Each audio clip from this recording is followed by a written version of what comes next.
Welcome to Shop Talk by Elevated Stylist, a podcast for the thriving community of salon owners and stylists where we discuss topics in business, wellness, mindset, and more. Join us on this journey and become an elevated stylist. Hello. Welcome, folks. We're back, Elevated Stylist. My name is Sonia. And I am Jody. And today we're going to do an episode together. I think we had a lot of great guests on in the past, and Jody and I decided that we want to move a little bit forward with kind of having the conversations together and bringing some of our own experience as salon owners and stylists to you guys so that we can share valuable information as well. And today we really wanted to talk a little bit more real with you guys, about something that happens quite often in our industry. And I feel like we have a hard time dealing with it or overcoming it or addressing it in general. And I think it's part of the toxicity that exists in our industry. And I think we want to share our experience with that and also shed some light on like how we can move in a different direction as salon owners and stylists when something like this does come across and we do need to move forward. So it's about the reality of parting with staff and how to let go of the stress around it or the shit that comes around with parting with staff. And you might hear us curse a little bit. You're going to hear a little bit of real talk stories because, you know, as much as we're a positive, empowering, and inspiring platform, but we're also real and we wanted to share a real experience with you guys because I just think that that real element is what makes it relatable. You know, we're not perfect and we don't know all the answers, but we've been through a lot. And a lot. We wanted to share that with you guys. So here it goes. Parting with staff. One of the hardest things that I think a salon owner has to deal with along with hiring a staff.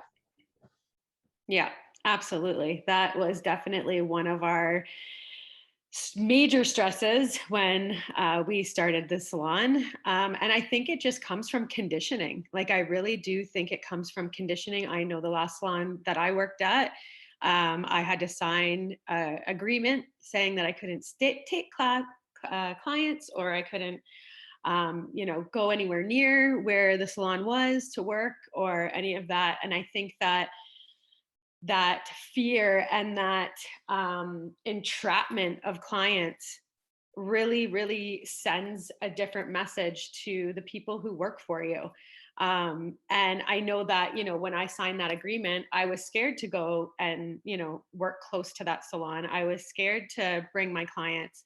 But it doesn't have to be like that. And I think that we brought that over from having that happen to us in other salons. And with our salon, like when we first started, we started hiring staff like within our second year pretty much. And it was fine forever. It was just the three of us. It was great. We worked with that staff for a long time. And then when we started hiring more and more staff, that's when, you get a lot of different personalities and, the way that you want your salon run and your policies or procedures are different to the way that they want, to work in a salon. And all this conflict starts to arise when you're kind of getting lots of different stylists in there. And then when they decide to leave, or if you let them go, there's always this big, like, looking and watching them on social media and seeing what clients follow them. And, it brings up a lot of stress. It's like you get this PTSD every time somebody friggin' quits. You're just like, or when they're like, I need to have a conversation with you. And you're like, you're either quitting or like you're complaining about something that is really going to drive me crazy. And it's like, those are the two things that is going to happen, right? It's either you want to raise or you want to leave. Like those are the two other options. And I think like, we've made some mistakes, we've made some mistakes when people have addressed us and we were young. And I think that, being a salon owner, you're doing so many things, you're behind your chair, you're doing hair, you're managing your clients and their expectations. You're also worried about like what's happening in the salon, what the staff are doing. You're hoping that these people are all adults and they're going to manage themselves, but that doesn't work that way. We have to put a little bit of energy into that. So that leaves very little room for you to think in your mind how you're going to react or how you're going to respond when somebody has a query, and they're like, hey, like, I'm not happy here, or like, hey, I want more money, or hey, I'm going to go to another salon. And sometimes they're bluffing and sometimes they're not. And maybe they're bluffing because they want you to ask them to stay. And that has happened to us.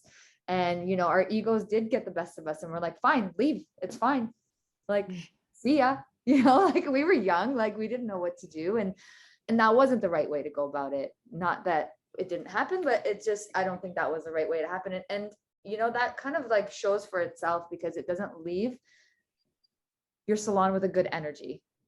You don't leave, you don't part with somebody in a way where it's like you shake their hand, you say, thanks for the time that you were here. We had a good time. It's time for you to move on. You're just so entrapped in your like emotions and you think like this person has betrayed you and all of a sudden it's coming out of nowhere. And you're like, I thought we were on a good path. I thought we had goals. And then they like throw this like curveball at you. And we're not equipped sometimes to like know what to do. And I think like, how do we have, I would say if I were to go back on that experience, I would like take a step back, first of all, and breathe and like ask them why, like what is it that you're missing lacking here, right? And like even if they don't want to stay, still at least you have insight on like what it is that they're lacking. You know, maybe it's education, maybe it's pay, maybe it's culture, maybe it's vacation time, it could be anything. And that can give you insight as to maybe to reassess your policies and reassess the way that you hire and the things that you offer, because maybe that's what more people want and it's not a bad thing to ask. And then I would probably like part ways in a really good way and like, you know, send them best wishes. As much as you do, you still like, I don't know how many times we've walked past our old people that we've worked with and it's like they avoid us like the plague. And like even though I like wave at them and they're like, oh, I don't know that person. Yeah. And I think like going back to like the reason why we feel so hurt and we feel so like betrayed is that we feel like we put so much time and so much money into training, into marketing and getting them new clients and this and that, and then for them to want to spread their wings and go, like it was such a like dagger to the heart. And I think that that's how a lot of salon owners feel and managers feel, is that, you know, they put so much into their staff and you want to make an environment where people like to work and feel happy. And when somebody turns around and says they're not happy and they're not having fun and they don't want to stay, you're like, what the fuck? Like, what are we doing? What are we doing wrong? And then you start questioning everything that you're doing. Like, and sometimes it's not what you're doing. Sometimes it's that the alignment is gone, or sometimes you were never in alignment. And I think that, you know, Sonia and I talk a lot about finding your values and finding your, your values for your business. Like how do you want the world to see your salon? How do you want to speak to the world? And I think by hiring those people that align right from the get-go in that messaging has tremendously helped us over the years. We're able to, see how much of a difference it's made in keeping staff that's happy and that loves the culture and that, loves being there. It all starts from that beginning interview. It's just really, really finding the right people. And if the people aren't the right fit, you have to be okay with that. You have to not take it so personally and, make it as not something that is defeating you, but something that you're learning from and growing from. Yeah, and empowers you too. Like having those values, like, is a great thing to always fall back on and reflect on. And like in your quarterly meetings, like, do these values still align with you? Yeah, you've been here for 4 years. Great. I love you and you're doing great, but like, are you still aligned with this? And I think too, it's like, it allows you to assess and see if the stylists or colors that you have on your team, are they still aligned with your values on your end? Like, do you still want to keep them around? Do you still feel like they're a value to your salon? And I think like letting go of staff is just as hard as them letting go of you, because it's that you've made, it always comes as a surprise to one party, right? It's either you or them that gets surprised. And I think they have more of a notice than you do. And even though like, I think now at this point that we've been salon owners for 10 years, I have an intuition of when someone is like ready to go, their attitude changes a little bit. They're a little bit less engaged. They are not as interested in the extra stuff that you're offering. They're not as, warm and like, friendly as they used to be. And it's like, it's quite obvious. And I think we kind of turn a blind eye to those things. We're just like, yeah, maybe they're just having a bad day. But if it starts to happen consistently, then just know that something's coming up. It could be like that they're not happy or that they're looking for somewhere else, because I mean, no one is stuck to you forever. And I think one of the things that we can share that can be good insight is like, we always just talk about like what happens with the clients, like what happens when that staff member decides to leave. I mean, back in the day when we were young stylists, we didn't have like Facebook and Instagram. Like we had to like sneak around and tell our clients like that and we took their numbers or we gave them our numbers, and we lost easily 50 to 60% of our clients. And nowadays, with the power of social media and Google and the internet, anybody can find anybody anywhere, literally. And we were talking about this earlier, and it was like, if you get stuck to these people and if like you hold on to them, they're not going to hold on to you the same way as you hold on to them. It's like that, almost like that scarcity mentality, it's like just scarce with this clientele. And it's like, I even had a conversation the other day with one of my clients because I was telling somebody that my doctor had retired, and I was like, well, I'm just going to look for a new doctor because like I was married to that doctor and now he has a replacement. So if I have to look for a new doctor, I'm going to look for someone that's closer to my house. And that just rung in my head. And I'm like, it's kind of the same thing as like when stylists leave, they're not, if they have to find a new stylist, sometimes they'll just go to a new salon. And what the whole story behind that was like, my client was like, yeah, well, I have more loyalty to you than I do of the brand. Right. So it's like, yeah, maybe I'll try somebody in your salon, but maybe I might follow the other person. And I think that's something that we just need to accept in our industry, is that like some people have loyalty to the brand, and some people have loyalty to the stylist. I mean, depending on like how your relationship is with the stylist. I know that it's so easy to want to like hold on to this client and be like, hey, you're ours because like we got you in the door. But it's like, really, they're with that person for the last year or 2 years, and they're the ones who built that hair relationship, not you. You've just kind of provided that space. And I think like accepting that releases a lot of stress. Yeah. Opens up room. Yeah. And like, you have to think of it like, people are not property. People are human beings. Like, we do not own them, if they choose to, or their hair, if they choose to stay with the company, with the salon, then they've chose your brand. If they choose to follow that stylist, that's their choice, that's their prerogative. And we have to be okay with that, because if, like Sonia said, like if we're hanging on to that scarcity mentality, nobody else is coming through that door. But if we're like, that's great, like they're on another journey, they're going to go do their own thing, we are opening and inviting more clients to come in, more staff to come in. Pardon? The right people to come in, it's the right people. Yeah. It leaves space for you to find somebody who aligns better, who, wants to do all the things that, you want for the salon. We can't keep everybody 100% happy. And that's something that I've definitely let go of like a few years ago, because it's something that causes a lot of stress. I would lose sleep over it. I would friggin' think that we were doing something wrong, or, you just start to question everything. And it was like every time this would happen, it was this ongoing thing. But the more and more I let go of that and really thought about how I was feeling and how I was letting that internalize and cause me stress, it's not worth it. It's just not worth it, because like Sonia was saying, like we cannot help, nobody can stop that right now. You can get your staff to sign any agreement that you want. Those agreements, do not stand up in court. We all know that. So it's just literally a bullying tactic. And a waste of paperwork. A waste of paperwork.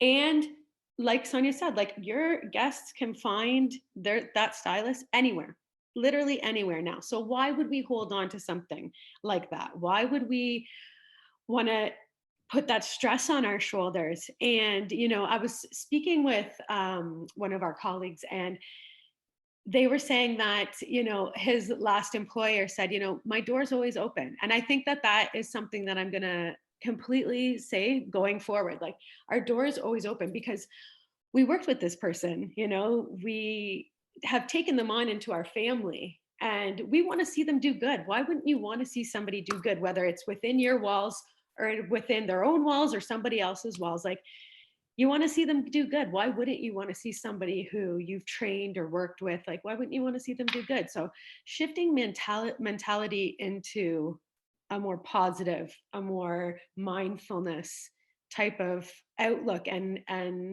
not questioning yourself, not being so hard on yourself, and just knowing that it's part of their journey and this is a part of yours. Like, people come in and out of our lives all the time. We can't hold on to them. Yeah, exactly. And like, if you think about, if you're a salon owner right now, you did the same thing, right? We all did the same We all thing. did the same thing. And it's like, it's a part of the industry. Like, it's, you move on, you just, you can't stay stagnant in the same spot. And, I like that my door is always open, because, there's been instances where, like, I've heard of even some of my clients that they've gone back to the old companies that they used to work at, a different role. They went somewhere else and they gained experience and came back, and they were able to negotiate a better position for themselves.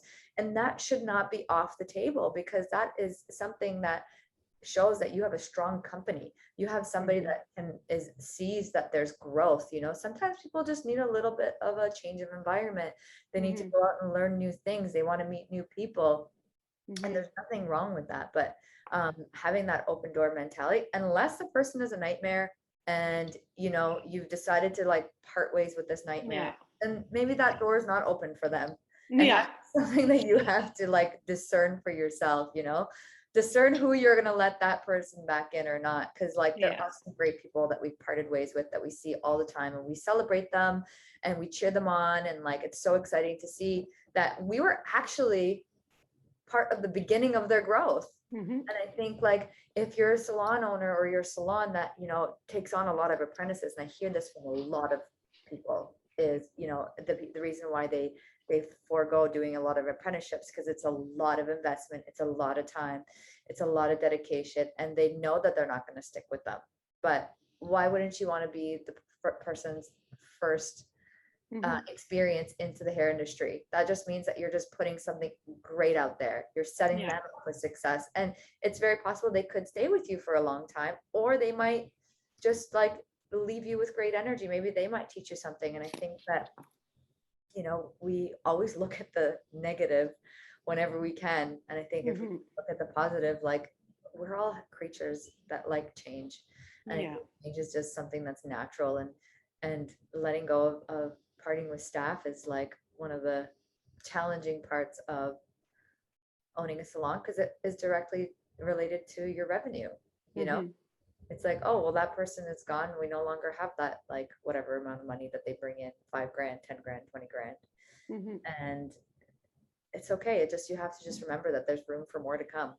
And I think, like, too, like, we're the leaders.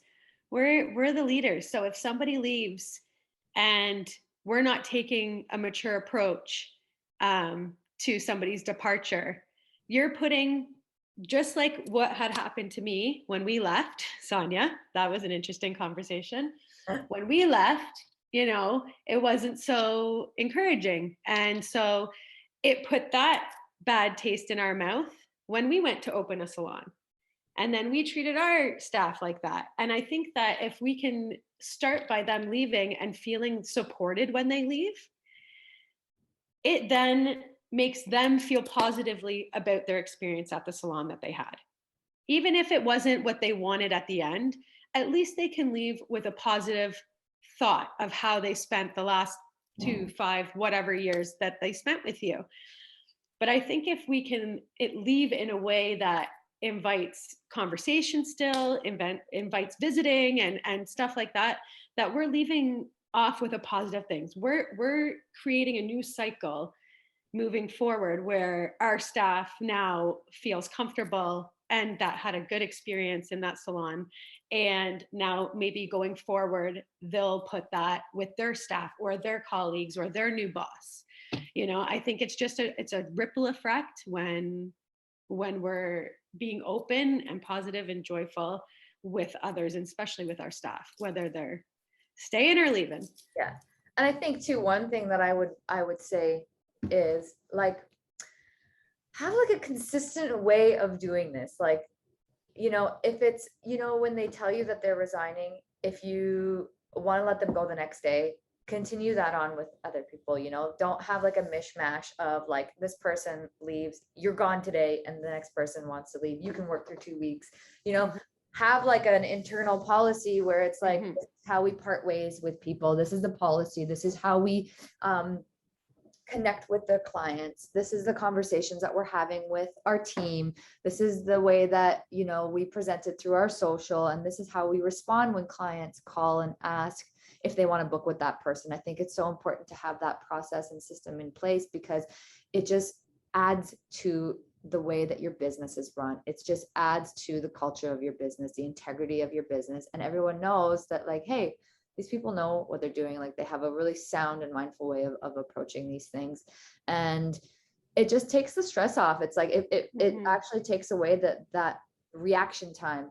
It's like, okay, this is our policy. Like, this is how we part ways with somebody. It's almost like a little bit of internal HR for yourself.